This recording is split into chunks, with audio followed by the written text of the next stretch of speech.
저희들이 계속 요한복음 10장을 살펴보고 있습니다. 지난 주간에는 저희들이 목자의 음성에 대해서 살펴보았고요.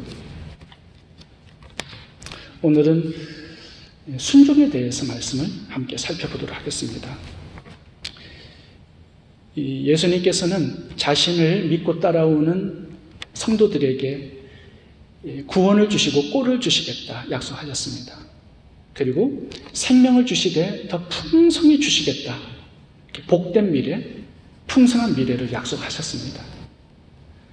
그런데 이것이 자동적으로 그렇게 되지는 않습니다. 양들이 해야 할 일이 있습니다. 음성을 들어야 되죠. 노력을 해야 됩니다.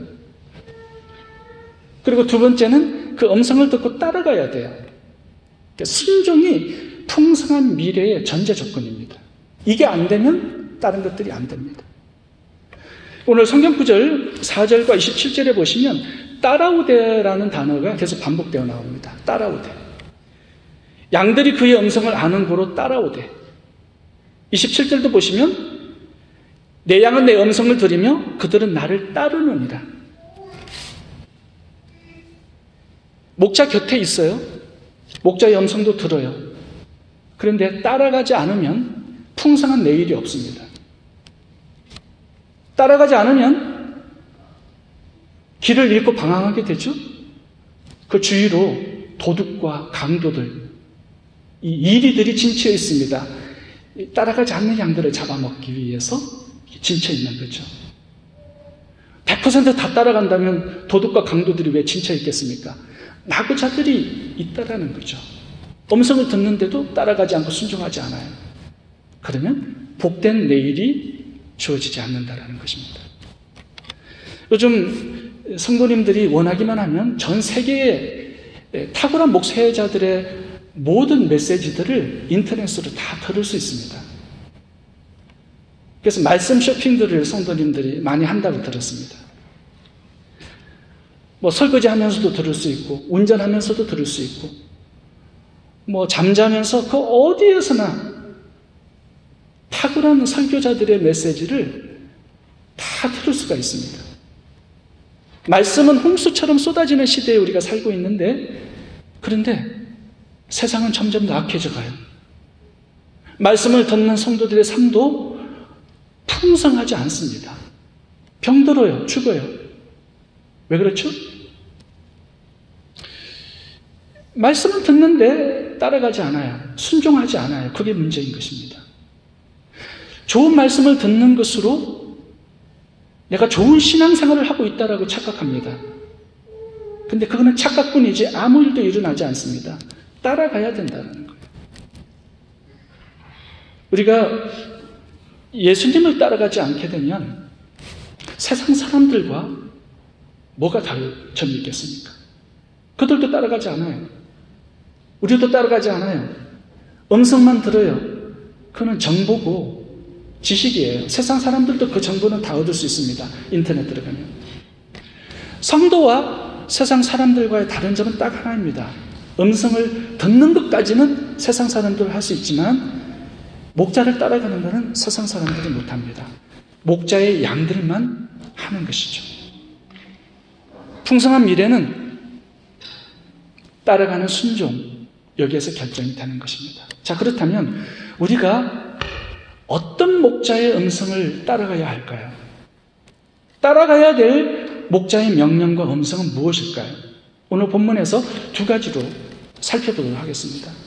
첫 번째는 전도하라는 목자의 음성을 우리가 따라가야 합니다. 전도.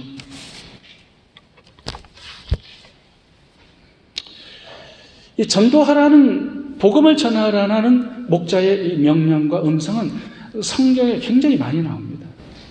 그런데 부활 이전에는 안 나와요. 부활 이전에 주님께서 전도하라, 땅끝까지 복음을 전하라 그렇게 말씀하신 적이 한 번도 없습니다.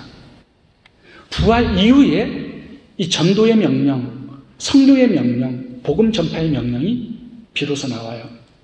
왜 그럴까요? 그것은 복음이 완성되지 않았기 때문입니다. 예수님이 십자가에 죽어서 피를 흘리지 않았어요. 부활하지도 않았어요. 성천하지도 않으셨어요. 복음이 완성되지 않았기 때문에 주님은 복음을 전하라고 명령을 내리시지 않았습니다. 아무리 전해봤자 능력이 나타나지 않아요. 복음이 완성되지 않았기 때문에. 예수님이 피를 흘려서 죄를 사하주지 않았어요. 부활하셔가지고 마귀의 권세와 능력을 깨뜨리지 않으셨어요. 그러니까 어떤 메시지가 능력이 있고 사람들을 구원할 수 있겠습니까? 그런데 부활하신 다음에는 다르게 된 거죠. 완전히 판이 새로 짜인 거예요. 죽음을 정복하셨어요. 사단의 권세를 완전히 정복하셨어요. 예수님이 피를 흘리셔서 인류의 모든 죄를 사하셨어요. 주님은 명령하십니다. 전도하라. 왜? 문이 활짝 열렸기 때문에.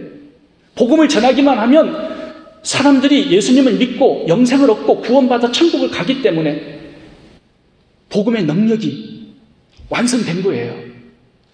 그래서 복음을 전하라는 명령이 줄기차게 나오는 것입니다. 유일한 명령이에요. 여러분, 예수님이 복음을 완성하시더라도 전파자가 없어요. 전하는 사람이 없어요. 그러면 수포로 돌아가는 거예요. 예수님의 구속사역은. 왜요? 목자는 양들에게, 자신을 따라오는 양들에게 이 복음 전파의 사명, 영혼들을 구원하는 사명을 맡겨주셨기 때문에 그런 것입니다. 그러니까 우리가 그 사명을 버리면 누군가 대체할 사람들이 없어요. 천사도 그 일을 못해요. 예수님도 직접 하지 않으셔요. 주님을 따르는 양들에게 그 다음 세대에 따라오는 양들을 맡기신 것입니다. 오늘 본문을 보겠습니다. 16절을 제가 읽겠습니다. 또 이 우리에 들지 아니한 다른 양들이 내게 있어 내가 인도하여야 할 터이니 그들도 내 음성을 듣고 한 무리가 되어 한 목자에게 있으리라. 예수님의 관심은 우리에 들어있는 아홉 마리의 양이 아니에요. 잃어버린 한 마리의 양. 아직도 우리에 들어오지 아니한 그 양들을 주님은 늘 관심 있게 여기시는 것입니다. 우리의 관심도 목자를 따라간다면 거기에 있어야 된다는 거죠. 목자는 늘 잃어버린 사람들, 구원받지 못한 지옥 갈 사람들에게 그 관심이, 마음이 가 있어요. 그런데 성도들은 늘 돈에 가 있어요. 예수님을 따르는 겁니까? 아니죠. 다른 여자가 예수님 곁에 있었지만 예수님을 따르는 것이었습니까? 아니요. 그는 돈을 따르는 자였어요. 곁에 있고 목자의 음성을 듣고 같이 사역하고 예배하는 게 중요한 게 아닙니다. 주님께서 명령하신 영혼을 구하라는 그 명령에 순종해서 살아가는 자가 주님을 따르는 자인 것입니다. 예수님은 영혼들을 위하여 목숨을 버리신다라고 말씀하시죠. 오늘 본문에. 우리가 그 정도까지는 따라갈 수 없지만 우리의 물질은 희생하고 우리의 시간을 들여서 우리가 그렇게 기도하고 영혼 구원의 이 사명에 우리의 삶을 드릴 수 있어야 한다는 거죠. 여러분, 마태복음 4장 19절을 제가 거기다 적어놨는데 한번 읽어보겠습니다. 마태복음 4장 19절입니다. 말씀하시되 나를 따라오너라 내가 너희로 사람을 낚는 어부가 되게 하리라. 이렇게 잘 보세요. 주님을 따라가는 게 뭡니까? 나를 따라오너라 목자의 음성이 들리죠. 양은 따라가요. 어디로 가는 겁니까? 극지리 사람 낚는 어부로 가는 거예요. 주님을 따른다면 사람을 낚는 전도의 삶을 살게 돼 있다라는 겁니다. 전도의 삶을 살지 않아요. 예수님을 안 따르는 거예요. 그러니까 예수님을 따라가는 것과 사람 낚는 어부의 삶을 사는 것은 하나입니다. 주님은 그렇게 보세요. 우리들은 따로따로 보지만 그것은 주님께서 하나다라고 말씀하시는 것입니다. 주님을 따른다는 정도는 단 하나로 나타나요.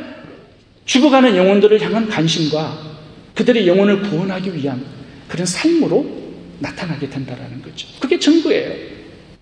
여러분, 주님을 따라가십니까? 그러면 사람 낚는 어부가 되게 돼 있습니다. 사람을 낚지 않아요. 돈만 낚아요. 사업만 잘 되기를 원해요. 주님을 따라가는 거 아니다라는 거죠. 가룟 유다가 주님을 따라가지 않은 증거가 어디 있습니까? 전도에 관심 없어요. 영혼 구원에 관심 없어요. 계시록 7교회 중에 라오디게아 교회가 죽은 교회였습니다. 주님이 토해내치겠다라고 말씀하신 유일한 교회예요. 교회의 사명이 전도인데, 영혼 구원인데 나는 부자다, 나는 부족함이 없다, 돈을 따라가고 있어요. 세상의 부유함을 따라가고 있어요. 주님을 따라가지 않은 교회의 증거가 바로 영혼 구원에 관심이 없는 거예요. 어느 성도님의 간증입니다. 이분은 이 마태복음 4장 19절에서 굉장히 충격을 많이 받으신 분입니다. 주님을 따라가면 사랑받는 어부가 되어 있는데 자기의 삶은 주님을 따라가지 않았다라는 결론을 내린 거예요. 신앙생활을 오래 했는데. 그래서 그의 삶에 개혁을 한 것입니다. 직장과 재물, 모든 것이 영혼을 구원하는 그것으로 개편을 한 거예요. 모든 기회를 영혼을 구원하는 전도의 기회로 삼고자 한 것입니다. 그래서 매일 아침에 일어나서 하나님, 전도할 사람을 만나게 해달라는 기도를 드려요. 한 영혼을 구원할 수 있도록 전도의 문을 열어달라고 이렇게 기도를 하시면서 하루를 시작하십니다. 어느 날 식당을 갔습니다. 커피를 시키고 아침을 시켰는데 웨이트레스가 커피 리필도 안 해줘요. 음식도 그냥 갖다 주고 오지를 않는 것입니다. 굉장히 기분이 나쁘죠? 기분이 상했습니다. 음식을 먹고 팁을 안 놓고 그냥 나가려고 했어요.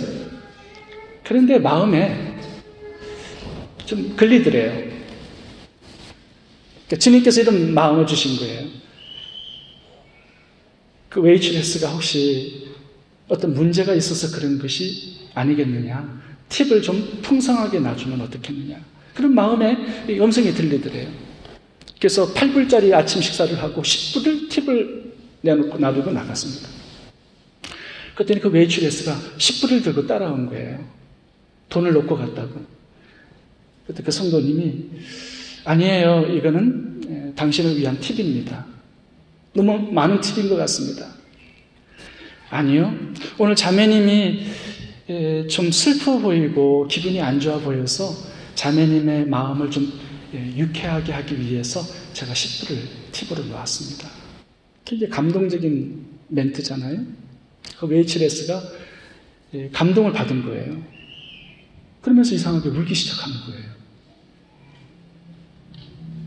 제가 어젯밤에 남편으로부터 이혼을 당했습니다. 라고 얘기를 하더래요. 그러니까 이혼을 한 거예요, 어제. 그래서 굉장히 불안하고 마음이 상해 있고 미래에 굉장히 불안한 감정이 드는 것입니다. 그래서 웨이트레스의 그 일이 상당히 좀 불안했던 것이죠.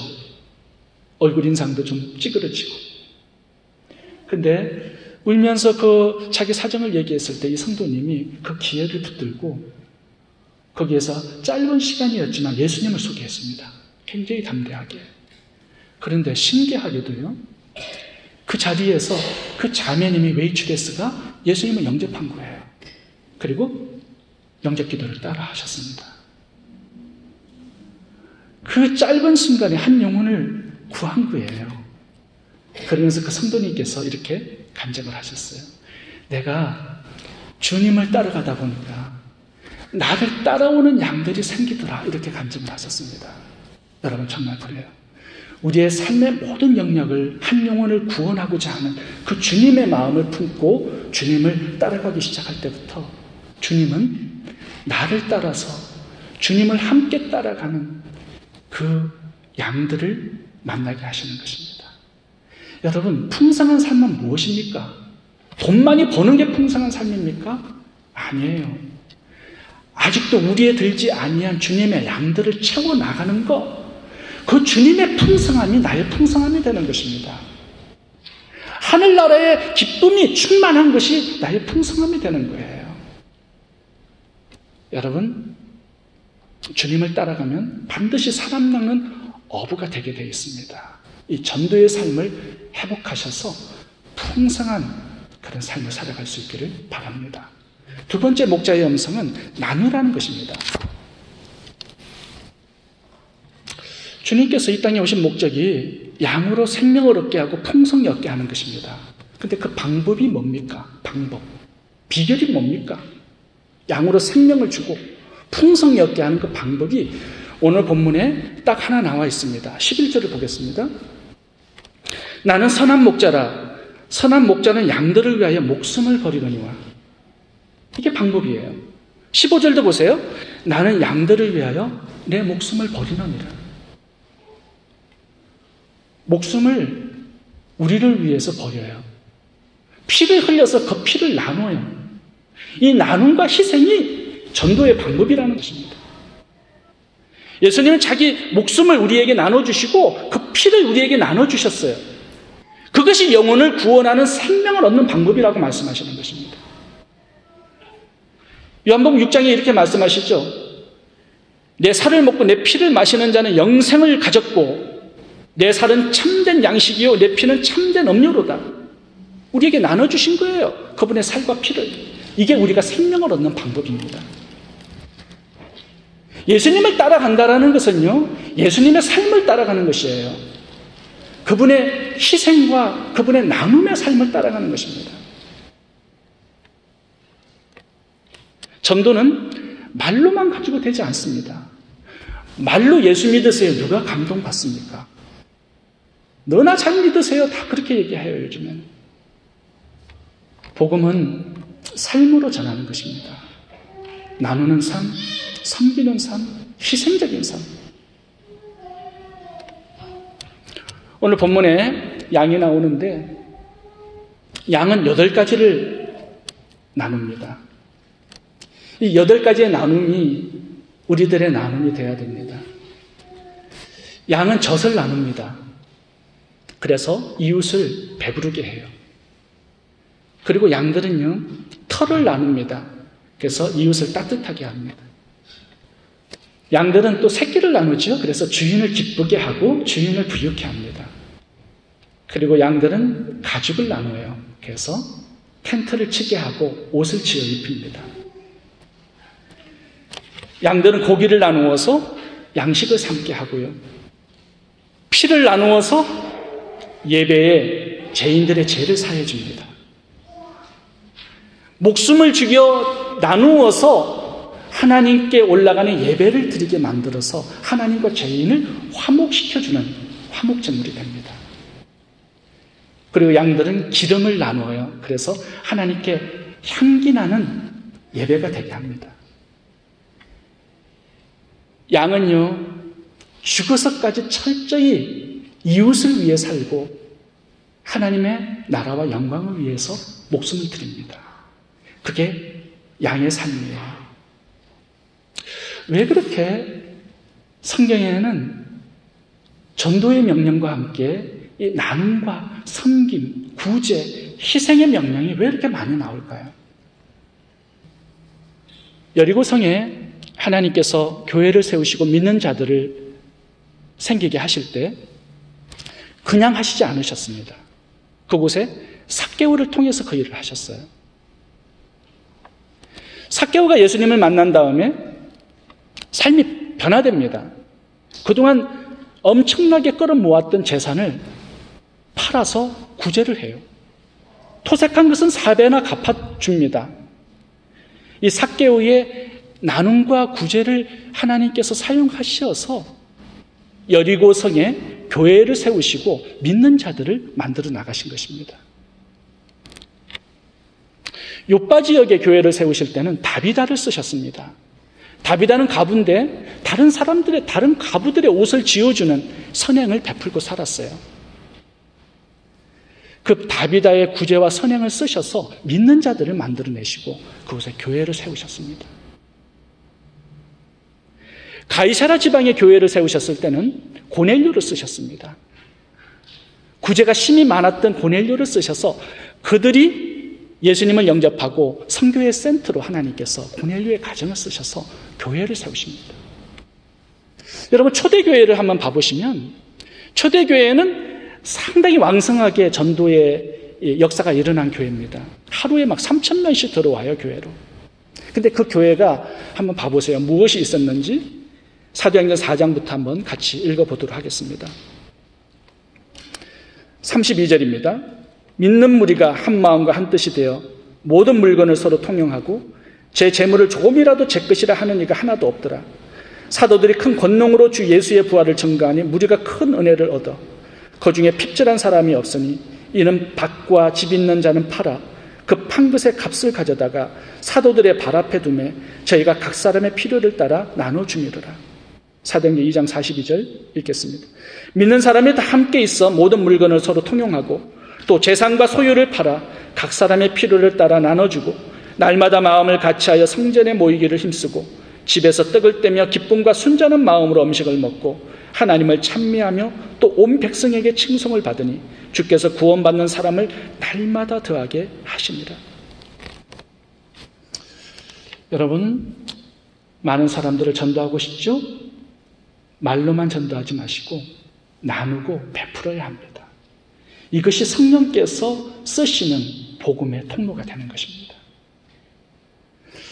오늘날 감리교회가 한국에 6,400개가 있습니다. 아펜젤레가 한국에 들어와서 연세대, 이화여대를 세우고 교회들을 세워나가는데 지금 감리교회가 6,400개가 한국에 있어요. 이 감리교회의 창시자는 존 웨슬리입니다. 존 웨슬리가 감리교회를 최초로 시작한 사람인데요. 저는 이 감리교 존 웨슬리의 자서를 읽으면서 어떻게 하나님께서 이 사람을 쓰셔서 오늘날 전 세계에 수많은 감리교회를 세웠을까 굉장히 궁금했어요. 근데 그분의 책에 이런 내용이 나옵니다. 자세히 한번 들어보시기 바랍니다. 얼마나 구제와 나눔에 힘쓰는지. 하나님은 그런 사람을 쓰세요. 오늘날도 마찬가지로. 한번 들어보세요. 내 수입이 30파운드일 때 나는 27파운드는 생활비로 썼고 3파운드는 구제비로 썼다. 그 다음에 이제 수입이 늘어났습니다. 내가 100파운드를 벌게 되었다. 그 중에서 27파운드는 생활비로 쓰고 73파운드는 구제비로 썼다. 또 수입이 늘어나서 이제 300파운드가 되었습니다. 나는 27파운드는 생활비로 쓰고 273파운드는 구제비로 썼다. 수입이 30파운드에서 300파운드로 늘어갔습니다. 생활비는 여전히 27파운드예요. 계속 구제비가 늘어간 거예요. 하나님께서 물질적인 축복을 주실 때마다 구제가 더 늘어나고 넘쳐난 것입니다. 이게 풍성한 삶 아닐까요? 우리의 수입이 늘어갈수록 주위에 굶고 있는 사람들의 구제도 늘어간다면 이게 풍성한 삶이에요. 우리의 재물이 많아졌다면 복음이 땅끝까지 가도록 더 많은 영향력을 미치는 것, 이게 풍성한 삶이란 말입니다. 저희 교회가 굉장히 작은 교회입니다. 그런데 그동안 저희 교회가 구제, 전도, 선교에 굉장히 많이 힘을 썼습니다. 학교를 세운 것만 해도 한 4개 정도 되고요. 그리고 참 많은 교회들을 아프리카와 아시아에 이렇게 건축을 도와드렸습니다. 그런데 이번 2020년도에는 하나님께서 어떤 사역을 맡겨주실까 굉장히 궁금했어요. 제가 지난번에 쿠바를 다녀오면서 하나님께서 사역을 맡겨주셨습니다. 우리 침례교단이 거기에 한 800개 정도 교회가 있는데 300개 교회가 가정교회로 운영이 되고 있어요. 그러니까 교회당이 없는 겁니다. 그래서 그 침례교단의 담당자가 이 300개 가정교회의 뒷뜰에다가 익스텐션을 해서 교회당을 좀 지어줬으면 좋겠다라는 바람을 말씀을 해주셨어요. 제가 그 얘기를 듣는데 우리 교회가 그 300개 교회를 좀 책임져주고 교회당을 좀 지어줬으면 좋겠다라는 마음이 들었습니다. 그래서 지금까지 모아진 돈이 22,000불 정도가 모아졌습니다. 그래서 오늘 밤에 제가 쿠바로 가서 12개의 교회를 3일 동안 방문하기로 그렇게 되었습니다. 12개의 교회를 제가 좀 돌아보고 이번 2020년도 한 해에 적어도 한 10개 교회는 저희들이 좀 건축을 도와드렸으면 하는 마음을 가지고 있어요. 여러분들이 동참해 주시고 함께 기도해 주시면 감사하겠습니다. 말씀을 마무리하겠습니다. 우리가 인생을 살면서 많은 열매 맺을 수 있습니다. 근데 그 열매가 주님께서 원하시는 열매여야 해요. 주님 큰 기업하라, 돈 많이 벌으라고 명령하신 적 없습니다. 그런데 유일하게 딱 하나, 영혼을 구원하라는 명령은 우리들에게 내리신 것입니다. 전도하라, 복음을 전하라, 영혼을 구하라. 이것이 부활하신 주님의 마지막 유일한 명령입니다. 영혼 구원, 이 열매를 맺어야 합니다. 여러분 함께 요한복음 10장 17절을 읽고 마치도록 하겠습니다. 아버지께서 나를 사랑하시는 것은 내가 다시 목숨을 얻기 위하여 목숨을 버림이라. 버림이 있는 곳에 어둠이 있습니다. 여러분, 예수님은 얻기 위해서 버리셨어요. 목숨을 버리시고 우리들 수많은 영혼들을 얻으신 것입니다. 여러분, 우리는 주님을 따라가는 양들입니다. 이 삶을 살아야 돼요. 내가 놓을 것, 포기할 것, 버릴 것들을 버리고 이웃들의 생명, 영혼들을 얻어야 합니다. 이것이 풍성한 삶입니다. 여러분, 목자의 음성을 듣고 따라가시기 바랍니다. 전도하라, 나누라. 이 두 가지의 음성에 순종해서 풍성한 그런 인생 살아갈 수 있기를 바랍니다. 기도하겠습니다.